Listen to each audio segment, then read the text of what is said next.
Shalom jemaat yang terkasih, kita kembali lagi merenungkan firman Tuhan hari ini. Masih dalam tema kita, yaitu karakter ilahi orang yang menerima perjanjian berkat. Firman di dalam Ulangan pasal 7 ayat 12-13 berkata, "Dan akan terjadi, karena kamu mendengarkan peraturan-peraturan itu serta melakukannya dengan setia, maka terhadap engkau Tuhan Allahmu akan memegang perjanjian dan kasih setianya yang diikrarkannya dengan sumpah kepada nenek moyangmu. Ia akan mengasihi engkau, memberkati engkau, dan membuat engkau banyak. Ia akan memberkati buah kandunganmu dan hasil bumimu, gandum dan anggur serta minyakmu, anak lembu sapimu dan anak kambing dombamu, di tanah yang dijanjikannya dengan sumpah kepada nenek moyangmu untuk memberikannya kepadamu." Saudara yang terkasih di dalam Tuhan, ada banyak firman Tuhan, ada banyak peraturan Tuhan yang kita sudah renungkan, yang sudah kita dengar.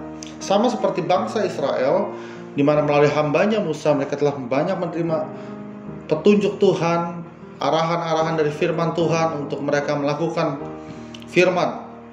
Namun demikian, ada dua hal yang sangat penting yang harus kita miliki, dan ini bisa menjadi karakter kita untuk kita mengalami janji berkat Tuhan. Yang pertama adalah mendengarkan, memiliki sikap karakter seorang pendengar yang baik. Sekedar mendengar beda dengan mendengarkan. Berapa banyak kita sudah mendengar firman, mendengar khotbah tentang perjanjian berkat, tentang terobosan, tentang hal-hal yang lain, tetapi kita tidak sungguh-sungguh menyimak, sehingga kita tidak menangkap sepenuhnya apa yang Tuhan mau. Bahkan kadang-kadang kita bisa salah paham. Kenapa? Karena kita tidak mendengarkan dengan baik. Pernahkah Bapak Ibu mengalami salah paham dengan pasangan atau dengan anak atau dengan orang lain karena kita kurang mendengar dengan baik pesan yang disampaikan? Oleh karena itu, penting sekali bagi kita untuk sungguh-sungguh mendengarkan.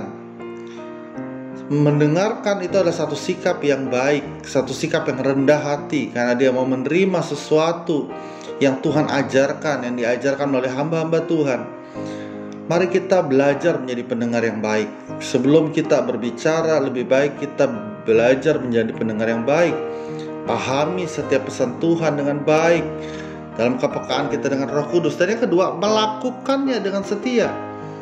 Bapak Ibu, saya percaya waktu kita mendengar, bukan untuk kita diskusikan dan atau kita sekedar kita bicarakan, tetapi kita harus melakukan, kita harus mempraktekkan setiap yang kita dengar itu, sehingga kita bisa mengalami. Saya percaya setiap firman itu untuk dialami, bukan hanya untuk pengetahuan, tetapi Tuhan mau kita mengalami setiap firman. Jadi mari kita lakukan, dan dikatakan lakukanlah dengan setia. Ini yang gak mudah ya Bapak Ibu. Satu perilaku yang kita lakukan dan itu berulang-ulang, itu lama-lama menjadi satu kebiasaan.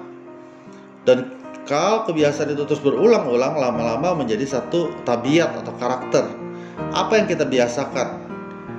Kalau kita sudah biasa meresponi firman Tuhan, melakukan firman Tuhan, maka itu akan menjadi karakter kita sendiri, bahwa kita menjadi seorang pelaku yang setia.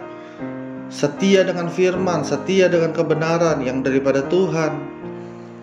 Kalau kita memiliki dua sifat ini, maka Tuhan katakan terhadap engkau Tuhan Allahmu akan memegang perjanjian dan kasih setia yang diikrarkannya dengan sumpah kepada nenek moyangmu. Luar biasa.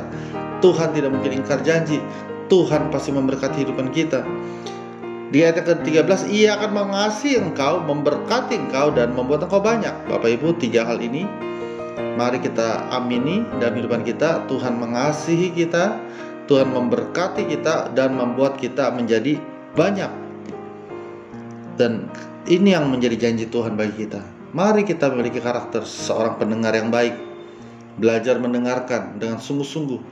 Yang kedua, mari kita menjadi pelaku yang setia. Biasakan untuk melakukan firman, biasakan untuk kebiasaan-kebiasaan yang baik, sehingga akhirnya kebiasaan itu menjadi karakter kita, menjadi kebiasaan kita, menjadi hidup kita, sehingga hidup kita menjadi hidup yang di dalam garis berkat Tuhan. Mari terus kita setia dalam Tuhan dan alami berkat-berkat Tuhan yang luar biasa. Amin. Shalom.